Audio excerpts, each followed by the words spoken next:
Alors, Joël Couteau, juge OMJ Canaries de posture, devant une super série de harlequins portugais. Alors, c'est des, on dit comment, des parts, des poupas? Oui, c'est 5 poupes. C'est des beaux oiseaux. Il y a beaucoup des oiseaux dans l'expo du National de France. Des grosses séries. Et la qualité en général, c'est très bonne. Ah. Je pense qu'il y a des oiseaux qui peuvent jouer au mondial au Portugal. Donc pour vérifier, il y a 3 oiseaux ici pour les meilleurs des séries. Donc c'est les 3 En bas. Donc 3 sujets, tu n'as pas encore fait ton choix. Donc c'est pour les 3 du podium là. Oui, c'est ça. On est sur le podium. On va laisser les oiseaux avoir un petit peu plus de temps et après je choisis les 3 meilleurs des séries. Voilà, on va les laisser se poser parce que la position a son importance dans le harlequin. Il n'y a pas que le panachage de couleurs, il y a la position des oiseaux qui est importante. Hein. Oui, c'est ça. Il faut déjà qu'ils se tiennent bien sur les pattes parce que c'est pas un canari de couleur panaché, c'est un canari de posture avec une position et une taille bien particulière. Oui, en position bien active. Voilà, bien active comme celui qui est à droite là, qui pour l'instant a pris bien la position. Voilà. C'est bien évident et la position, c'est ça. Là on a un oiseau par exemple un peu trop couché pour l'instant, nerveux, on va laisser se calmer. Hein. Ouais. Mais il est beau, il est beau. Ok. Merci. Merci Joël. Bonne journée. Toujours dans les canaris de posture, nous sommes avec notre ami réunionnais André du Yankton. C'est une série de quelle race que tu es en train de faire là? Des rasas. Ah, des rasas. Des rasas mélanine. Chimel. Il y a beaucoup d'oiseaux dans cette série? Dans la place, il y a seulement un stam. Là, c'est un stam, voilà.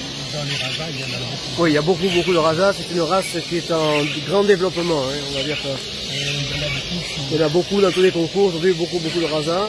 Donc là, on a un stam de mélanine, chimel. C'est des noirs jaunes. Hein, c'est la couleur classique. On demande des tout petits oiseaux avec une forme très particulière. Hein.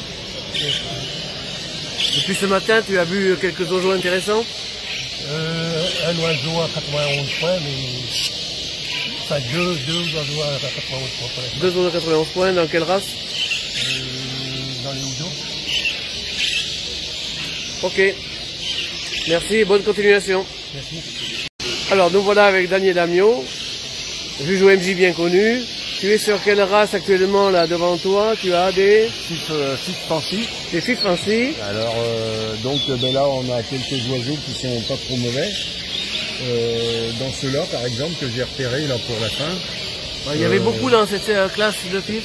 Oui, alors là il y en avait 23. Hein, 23 en fond blanc. En fond blanc. Alors je rappelle que dans les fonds blancs, on a à la fois des lipochromes, des panachés et des 100% mélanine. Tout à fait. Voilà, donc c'est pour ça que sur la table, vous voyez des oiseaux très différents. Très différents, ouais. Un lipochrome avec une tache, un noir blanc et des blancs lipochromes. Alors là par exemple, vous avez un oiseau mais qui n'est pas très typé, hein, il manque un peu de dos.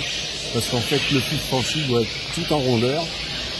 Et il manque un peu de dos. Et en plus, le plumage n'est pas... Le plumage est beaucoup trop épais. Voilà. Voilà. Il a les flancs qui remontent et ça, c'est pas très bon.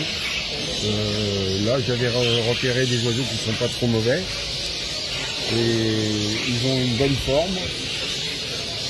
Une bonne petite tête. Donc, à voir pour la fin. À voir pour la fin. Depuis ce matin, tu as jugé quand même des oiseaux sympas? Oui, j'ai jugé des Irish. Et il y en avait des bons dedans, on a dû mettre un petit 90 points, c'était des bons oiseaux, hein, surtout dans les lipochromes. Tu as déjà fait ton champion de groupe là, dans les riches? Non, pas encore. On fera ça à plusieurs, je pense, donc voilà. Ah, et voilà nos deux grands passeurs du Nord, Sébastien et Yvon.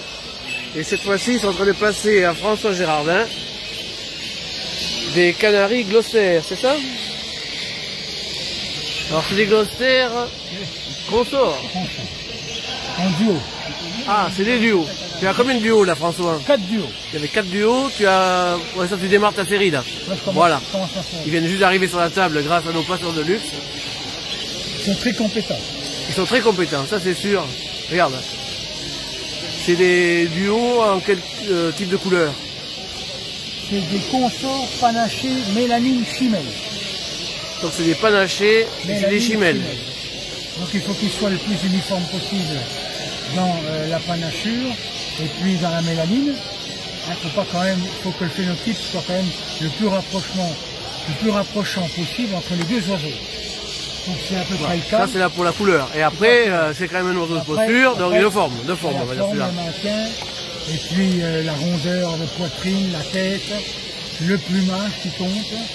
Et puis là on a des oiseaux qui sont assez disparates.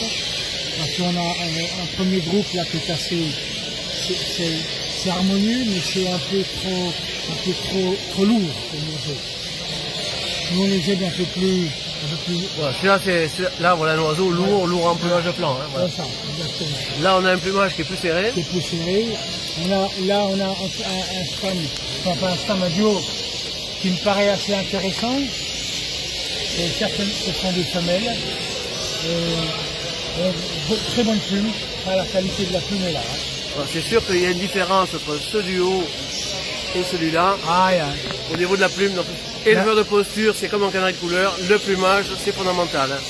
On parle pour les races plumes lisses, hein, bien sûr. C'est essentiel. C'est essentiel.